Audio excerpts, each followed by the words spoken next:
നമ്മൾ സംസാരിക്കുന്ന ഓപ്പറേറ്റിംഗ് സിസ്റ്റമാണ്. ഇപ്പോൾ ഓപ്പറേറ്റിംഗ് സിസ്റ്റം എന്താണ് ഓപ്പറേറ്റിംഗ് സിസ്റ്റം എന്ന് ചോദിച്ചാൽ കമ്പ്യൂട്ടറും ഹാർഡ്വെയറും തമ്മിലുള്ള ഇതുകൊണ്ട് സോഫ്റ്റ്വെയറായിട്ടുള്ള ബന്ധമുണ്ട്. അതിനെ ബന്ധിപ്പിക്കുന്ന ഒരു ഘടകമാണ് ഓപ്പറേറ്റിംഗ് സിസ്റ്റം. ഇപ്പോൾ ഓപ്പറേറ്റിംഗ് സിസ്റ്റം ഡെവലപ്പ് ചെയ്ത ഗ്യാരി ഗിൽഡൽ എന്ന് പറഞ്ഞൊരു പുള്ളിക്കാരനാണ്. അദ്ദേഹം 1972 1965 ആ കാലഘട്ടത്തിലാണ് ഓപ്പറേറ്റിംഗ് സിസ്റ്റം ഡെവലപ്പ് ആക്കിയതും ഒക്കെ. അപ്പം ഓപ്പറേറ്റിംഗ് സിസ്റ്റം പല രീതിയിലുണ്ട്. ഉദാഹരണം പറഞ്ഞാൽ ഓപ്പറേറ്റിംഗ് സിസ്റ്റം ലിനക്സ് ബേസ് ഉണ്ട്, പിന്നെ വിൻഡോസ്. ഇത് മൂന്നാണ് പോപ്പുലറായിട്ടുള്ളത്. പിന്നെ വേറെ കുറേ ഓയിസ് ഉണ്ട്, റിയാക്ട് ഓയിസ് ഉണ്ട്. പിന്നെ നമ്മൾ നിത്യം ഉപയോഗിക്കുന്ന ഒന്ന് വിൻഡോസാണ്. വിൻഡോസ് കൂടുതൽ ആൾക്കാർ ഉപയോഗിക്കുന്നത്. പിന്നെ ലിനക്സ് അത്യാവശ്യം ആൾക്കാരൊക്കെ ലിനക്സും കോമൺ ആയിട്ട് ഉപയോഗിക്കുന്നുണ്ട്. അപ്പം നമ്മുടെ ഫോണിലൊക്കെ ഉപയോഗിക്കുന്ന വോയിസ് ഉണ്ട്. അത് ഓരോ ഓഫീസ് എന്ന് വെച്ചാൽ നമ്മൾ ഫോണിൽ ഉപയോഗിക്കുന്ന 2-3 വോയിസ് ഉണ്ട്. ഓക്കെ. അപ്പം ഉദാഹരണം പറഞ്ഞാൽ ഒരു റെഡ്മി ആണെങ്കിൽ റെഡ്മിയുടെ ഇപ്പം നേരത്തെ MI ആയിരുന്നു, ഇപ്പം ഹൈപ്പർ വോയിസ് എന്ന് പറഞ്ഞൊരു വോയിസാണ്. അതുപോലെയൊക്കെ തന്നെയാണ് വോയിസും പ്രവർത്തനം വെച്ചാൽ ഒരു ഡിവൈസ് ഉണ്ടെങ്കിൽ ആ ഡിവൈസ് പ്രവർത്തിക്കും ഹാർഡ്വെയറും സോഫ്റ്റ്വെയറും തമ്മിലുള്ള ബന്ധിപ്പിക്കുന്ന ഒരു ഘടകമാണ് വോയിസ്.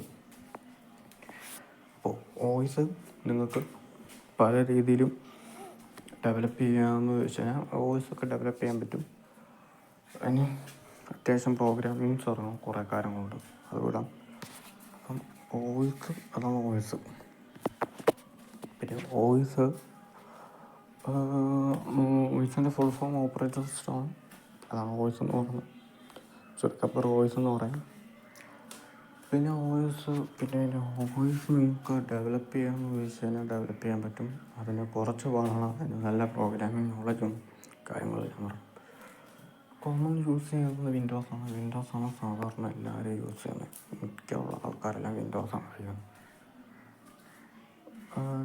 ഉപയോഗിക്കുന്നത്.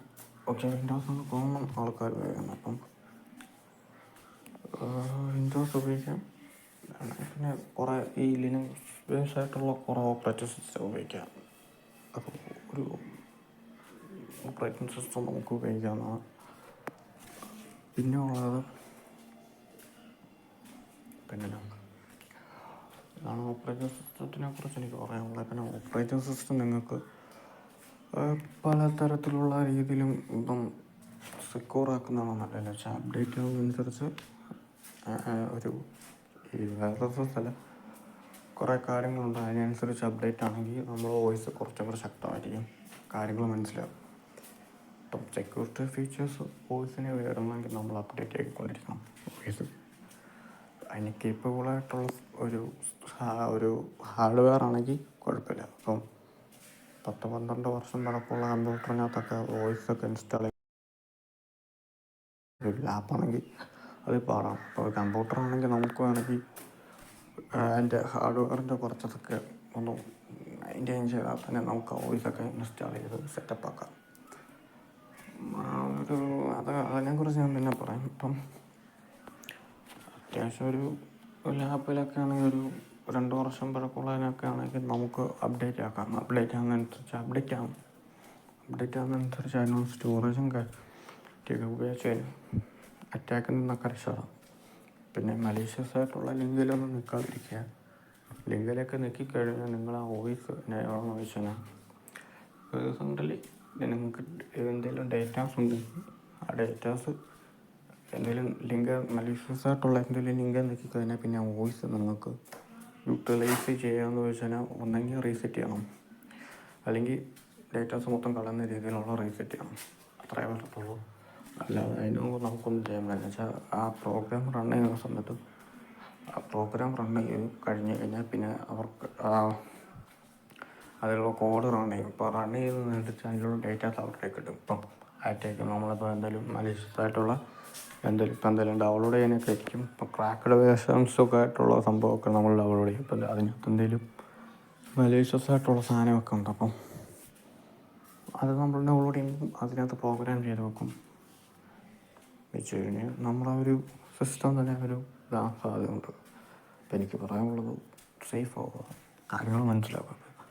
ഓപ്പറേറ്റിംഗ് സിസ്റ്റം നിങ്ങൾക്ക് അതാണ് ഓപ്പറേറ്റിംഗ് സിസ്റ്റം നിങ്ങൾക്ക് യൂസ് ചെയ്യാം. പക്ഷേ ഓപ്പറേറ്റിംഗ് സിസ്റ്റം പല രീതിയിൽ യൂസ് ചെയ്യാൻ പറ്റുമെന്ന് ചോദിച്ചാൽ ഓപ്പറേറ്റിംഗ് സിസ്റ്റം യൂസ് ചെയ്യണമെങ്കിൽ ഒരു വിൻഡോസിൻ്റെ നിങ്ങൾക്ക് ഓപ്പറേറ്റിംഗ് സിസ്റ്റം ഉപയോഗിക്കാൻ താല്പര്യമുണ്ടെങ്കിൽ ഈ വിൻഡോസ് എമുലേറ്റർ എന്ന് പറഞ്ഞൊരു ആപ്പുണ്ട്. അതുവഴി അതൊന്ന് ടൈപ്പ് ചെയ്താൽ നിങ്ങൾക്കൊരു എമുലേറ്റർ കിട്ടും വിൻഡോസിൻ്റെ.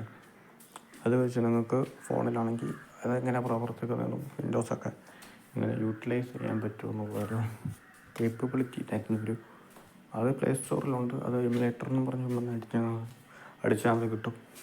അങ്ങനെയൊക്കെയാണ് വിൻഡോസ് പ്രവർത്തിക്കുന്നത്. എങ്ങനെ വിൻഡോസിലെ ഓപ്പറേറ്റിംഗ് സിസ്റ്റം എങ്ങനെ പ്രവർത്തിക്കും കേപ്പബിൾ സാധനം ഒരു ഡെമോ പോലത്തെ സാധനമുണ്ട്. അതുവഴി ഒരു വേറെ സോഫ്റ്റ്വെയർ ഒന്നും ഡൗൺലോഡ് ചെയ്യാൻ പറ്റത്തില്ല, അത് വേറെ. പക്ഷെ നിങ്ങൾക്ക് അതെങ്ങനെയാണോ മനസ്സിലാവും.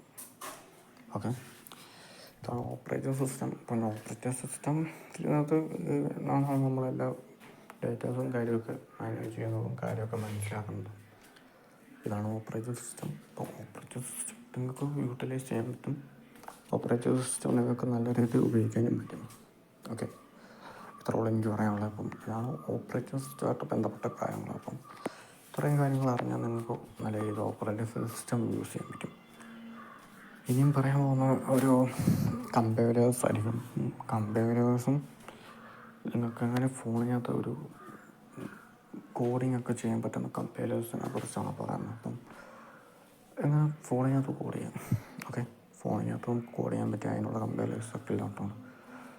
പിന്നെ ഐഡിയും കമ്പയറുമായിട്ട് എന്താ ബന്ധമാണ്. അപ്പം ഇതാണ് ഓപ്പറേറ്റിംഗ് സിസ്റ്റം. ഇത്ര അറിഞ്ഞാൽ മതി. ഇത്ര അറിഞ്ഞാൽ തന്നെ നമുക്ക് ഓപ്പറേറ്റിംഗ് സിസ്റ്റം ഉപയോഗിക്കാം. ഓക്കെ, സബ്സ്ക്രൈബ് ചെയ്യുക, ബെല്ലൈക്കൺ ഒന്ന് അമർത്തുക. ഇനിയും ഇതുപോലത്തെ കണ്ടന്റ് വരുന്നതായിരിക്കും.